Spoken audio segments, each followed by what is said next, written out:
With an alumni network of 59 million, Girl Scouts has many incredible women who once wore our uniform.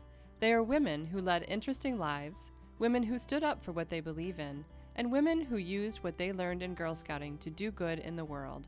One of these women is Ruth Gresham. Born in 1916 in Detroit, Michigan, Ruth is the true embodiment of what it means to be a Girl Scout. Here is her story in her words. The time that I was in Girl Scouting was a financial disaster on the 1929, and then we had the Great Depression, and money was very scarce at that time. People don't realize what depression is like. I mean, thousands and thousands of people without jobs, and they had a hunger. They had soup lines, and people were taken out of their homes and just put on the street because they didn't pay their rent. It was a very sad situation. During the Great Depression, at age 12, Ruth discovered Girl Scouts. She enjoyed her experience so much, she traveled a long way to get to her troop meetings. I went to kindergarten and right through college with the Detroit school system. And I was able to join the Troop 9. So I had to take a bus and then transfer to a streetcar or to a bus to get to the Troop 9 when I was in high school. Troop 9 had a wonderful, wonderful leader. She ultimately was on the council in Detroit for the Girl Scout Council, and she brought in people for badge work, and we had lots of activities. I don't know what program it was, but we learned to do dishes, okay? And we would set up the dishes.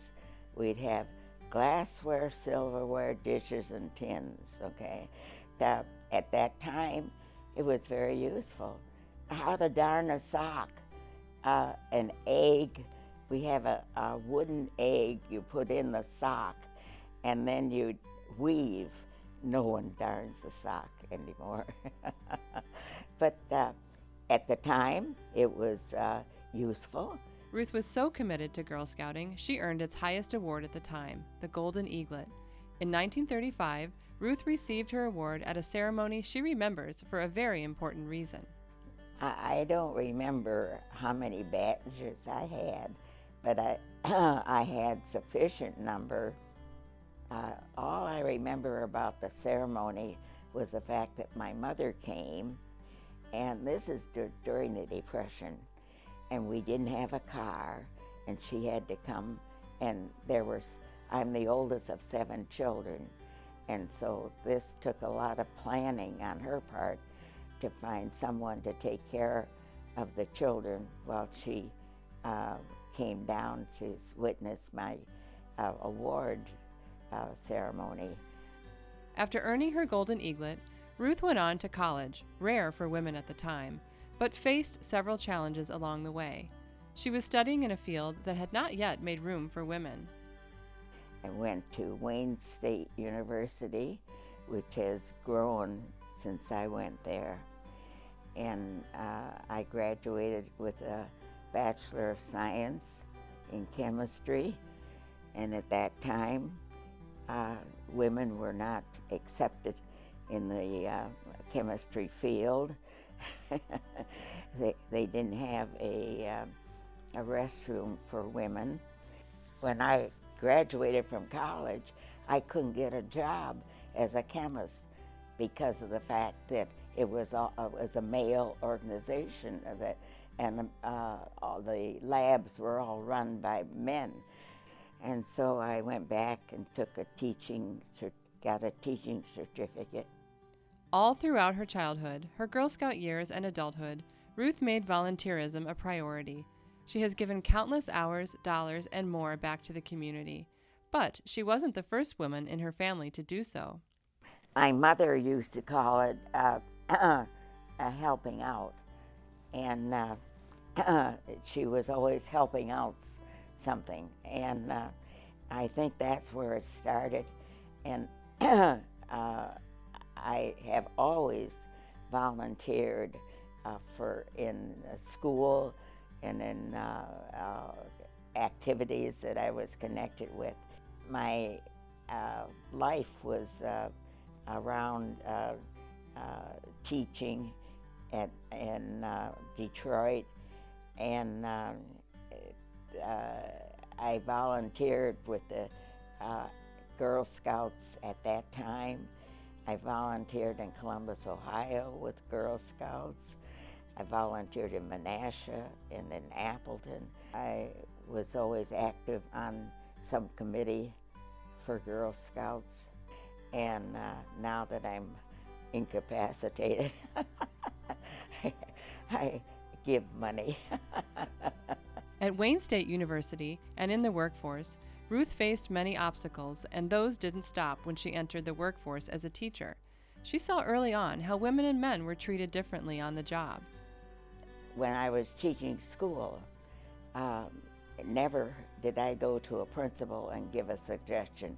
I gave it to a man who went to the principal, and he was a person that got the credit, you know. When I was teaching in Detroit, men got more for the same job than women because they ran a household. That was true, and that had to be changed. One of the episodes that I'm known for is at Wilson Junior High.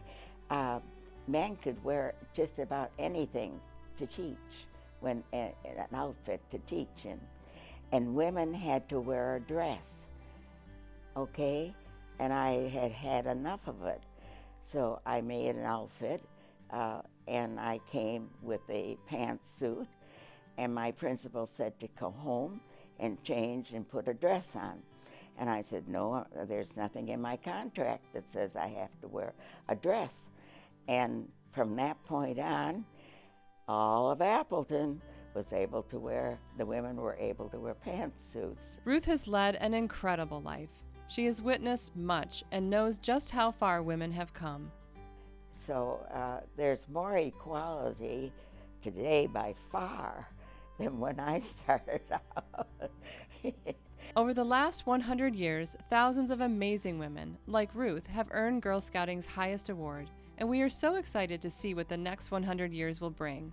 If Ruth's any indication, the future recipients will challenge what's expected of women, learn valuable skills, and give back to the community for years to come.